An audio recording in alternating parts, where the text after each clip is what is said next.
and welcome back to Channel Mum. Today I'm going to be talking to you all about sibling jealousy. This was something that I was totally unaware of when thinking about having a second baby, but something that I couldn't really get out of my head the whole time I was pregnant.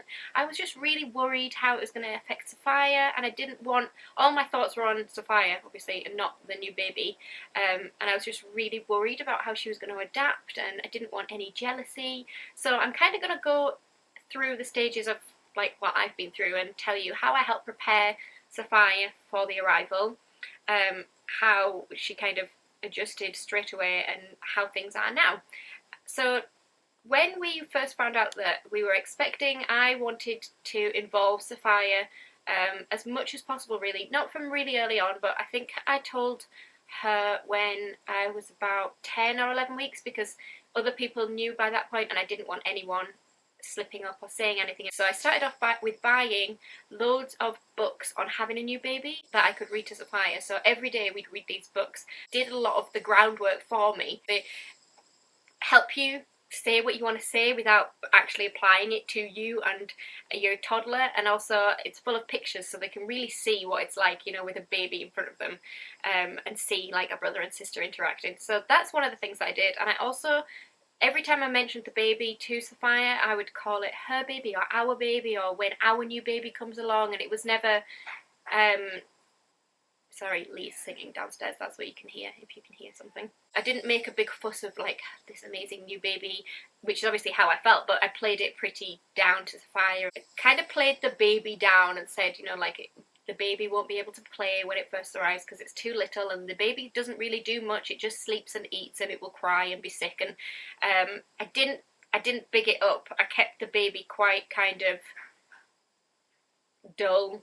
I didn't make it unappealing, but I didn't make it all like, woo, so exciting, we're getting a new baby. Just kind of kept it pretty mellow. When I went shopping with Sophia, I'd let her choose something for Florence and pick a special toy that she could give to the baby when the baby was born. And I always balanced things out because I didn't want, you know, one to have more attention than the other before she was even born. When Florence actually arrived, we kind of did everything textbook. So when we came back from the hospital, like Sophia was at home, and we brought the baby in, and I said to, like out loud to Florence, I said, now Florence, this is your big sister. I hope one day you can be as clever and as wonderful as her. And Sophia, this is your baby sister, you're gonna say hello. So I like spoke to the baby, Florence, so that Sophia could hear, basically bigging up Sophia to the baby.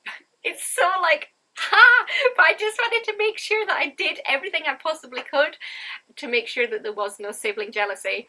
And I would quite often say, oh, I hope you'll sleep as well as Sophia one day, to Florence. And I still do it now. So I'll kind of tell you how they are now. So when Florence was first brought home and we were getting a constant stream of visitors, there was definite jealousy. Sophia's little face, she'd like leave the room when we had people coming over to visit Florence and like standing in the doorway, and she'd be looking on to the people that used to like give her all the attention, giving all the attention to the new baby. All of like my close group of friends were absolutely brilliant. They'd come over and like look at the baby and be like, oh my god, I really want to go pick up Florence. But they'd like make a big fuss of Sophia or like bring over a present for Sophia. Everyone, like our close group of friends and family, were great. It was just a couple of other people, you know, that aren't that clued up on babyness, made a huge big fuss of Florence and just completely ignored Sophia. It just broke my heart seeing her little face like crushed. And so I put a stop to it. I said, that's it, no more visitors.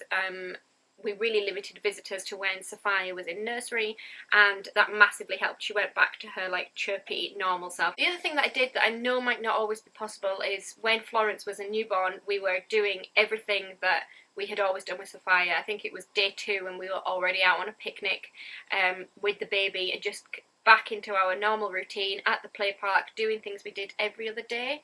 And I think that really helped Sophia just feel like, oh, my life's not going to change, I don't need to be jealous of this little baby, we just carry on as we always have. And make sure that when Sophia's home from nursery, I back away from Florence a little bit, especially if Lee's at home, and let him kind of take over, and then my attention is all on Sophia. I do think that's really important, to just make sure that you still have that one-on-one time all the time, so that neither baby is No, they're not babies, but they are my babies. So that neither one's getting their nose pushed out. I hope this has been some help to someone. I know when I started to think about it, there was so much information out there, and I didn't really know what I should be doing with Sophia to help prepare her, and you know, if I was doing things right, because you can only read and do so much, and then you've got to kind of wing it the rest of the way. If you're experiencing any kind of sibling jealousy, or you're worried about it, or you want to ask a question about how I would deal with something, then just leave it in the comments below and I will get back to you all and help if I can. I hope you've enjoyed it, and I'll see you all soon.